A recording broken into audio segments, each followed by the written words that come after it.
He'll be out for the year with the Achilles. He'll go on IR. Gabe Davis, we'll see how he does this week in terms of his status as we move forward. And then got 3 players that are all improving that we'll see how they do this week. So Daquan Jones, Josh Palmer, and Shaq Thompson. That's what I have for you. So with that, I'll turn it over to you for your questions. Those 3? Yeah. Yes. Yep. In some capacity, Joe. I don't know at this point yet what that looks like for sure.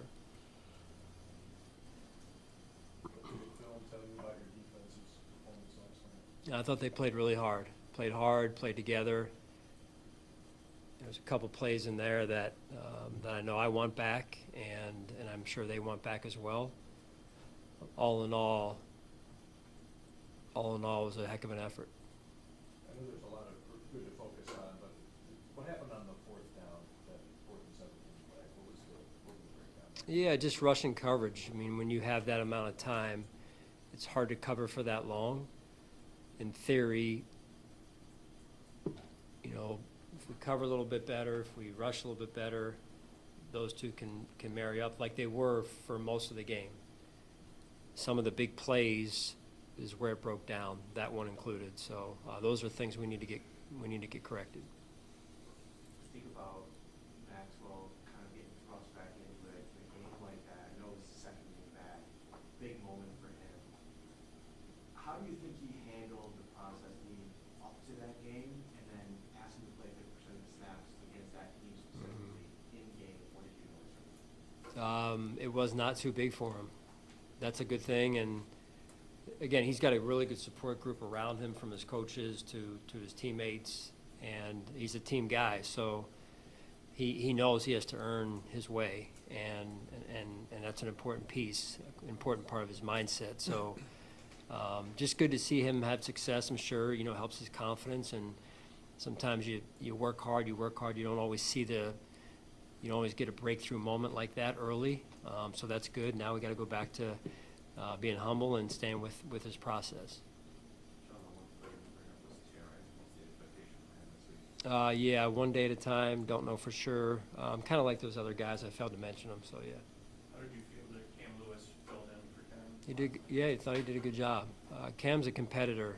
He plays multiple positions for us. I think it was the second play of the game. They went over the middle on him, and he broke it up there, or made it a contested situation. So I thought he played very competitively and tough, and made some big time tackles for us and plays on the ball. Historically, at trade deadlines past, what is usually the process, or how you get involved? Is it late, early? I mean, what can you just? Me as a coach, you mean? Yeah. You mean? You know, I kind of have some conversations with Brandon.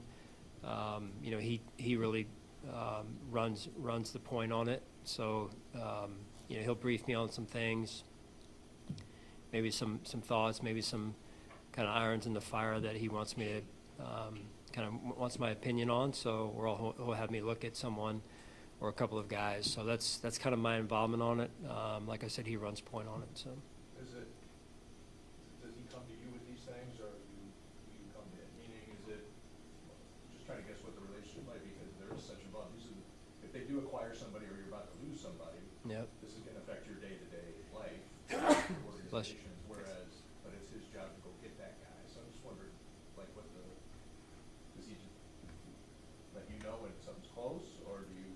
Well, I think over the years, what I've understood is I share my vision for the team, where I think we're at, where I think we could use some help, and then, you know, we back and forth in conversation style there, and then, you know, he does his work and with his staff as well, and they do most of the work naturally, because we're game planning every week and whatnot. So it's, you know, I believe my job is to share where I believe our team is and what we need to do moving forward. So from there, it's you know, it's really his kind of his stage, really. So.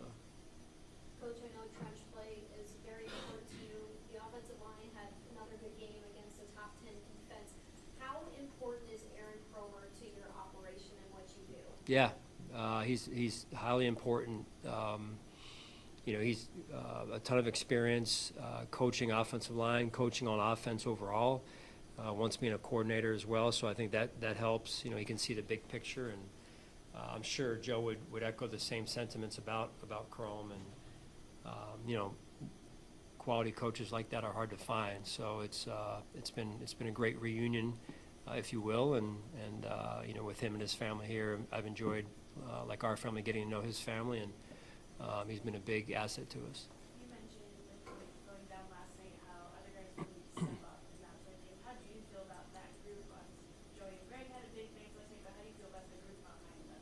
Yeah, confident in those guys, and we know every week you got to find a way to win. So you got to manufacture it different ways, and I thought the guys last night that were in there with Michael being one of them, and Larry, and then we had Mathis in there as well, and so it's every week. It's the journey in the NFL. How do you shape a plan that uses the strengths of the players, and then they got to come together and execute it. So the journey is the journey, and we've lost some guys, and so and some of those guys aren't able to come back too. So we've got to continue to try and figure this thing out to where we can piece it together week to week and find ways to win. And I thought the guys did a really good job of that last night, staff included. How's Michael doing from a mental perspective of, coming back after the suspension, having limited time, and then being out for the season? How's he doing? Michael Hoyt, you talking about? Yeah, I mean, he's disappointed. He's, looked forward to these moments because he was out early in the year, right, with his suspension. So, and to get off to such a fiery start and impact the team in such a influential way in such a short amount of time. Now, there's when you go through a situation like that, it's a natural disappointment. It's a shame. It really is. You never want to see anyone get hurt. Our team, another team, and so it's a hard job. And these guys put a lot on the line, and then there's this huge moment of disappointment. But he is as tough as they come, and it's important that we are there to support him all the way through this. Sean, you mentioned last night after the game, you said you're not where you need to be. I'm assuming kind of just collectively as a team. Now that you're at week 9, kind of the midway point of the season, do you feel that you are at least closer to that than maybe say you were going into the bye week? Yes, yeah, I do. And it's really I think the piece that we are learning about ourselves is how we need to do things collectively as a team in order to put ourselves in a position to play good football and to play winning football. Whether that means we win or not, again, as you've always heard me say, the results sometimes can be variable, but we have to put ourselves in that position. There's a how that gets you there, and so that's one of the things that I believe our team is learning right now. Sean, what did you see that went into helping the passing game be so efficient and Josh to have that kind of completion percentage? Well, I thought it starts with the staff, the offensive staff putting together, led by Joe, a really good plan. Players understanding it. Josh looked very in control of knowing what he was seeing out there, and you combine that with our ability to run the football, and it gets all of a sudden really hard to defend. And Spags does a lot of things. He's very multiple in terms of his looks, very multiple in terms of his pressure schemes, and the communication between the offensive line and the skill players, Josh, in terms of protection and what they were seeing is critical, and they did a great job of executing that at the line of scrimmage. So I believe that was a big time step for us in the right direction as well as an offensive unit. So a lot of work went into that through the week, and so now it's time to turn the page and be ready to execute that again. What has Jordan Hancock shown you between games to earn more of your trust and the defensive staff's trust? And what did you think about how he handled some more reps? Yeah, it's exciting to watch these young players. I'm going through the defensive film and with the defensive staff and in the room and just watching players, we get a stop and players coming off the field, and you got Cole out there in the back end, you got Max, you got Jordan Hancock, some young guys out there that haven't played a whole lot of football, and you're excited for them because you see them and their excitement and they're having fun out there, and yet there's these other plays or moments where you're like, that's not exactly how we want it to look, but you get a chance to get them in and teach them, and they sit down and learn from it, and again, it's all part of the kind of refining process as we go, and I'm excited about that. At the same time, we've got to continue to learn on the job here. I know you don't like to go too much into scheme, and you can tiptoe around this however you want, but, and I don't think. No pun intended with your foot. Yes, exactly. Your defense hit Patrick Mahomes 14 times yesterday. You guys played on a dime with DBs on the field. How much did you have to kind of, for lack of a better term, have to go into your bag to have that kind of plan and execution? And how confident are you that, I don't want to say replicate it, but then do it again in the playoffs?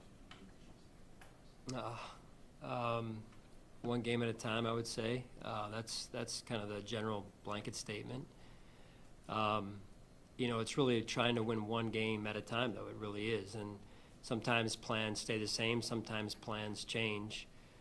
That's what makes this league so difficult, is people change week to week, and the challenge changes week to week.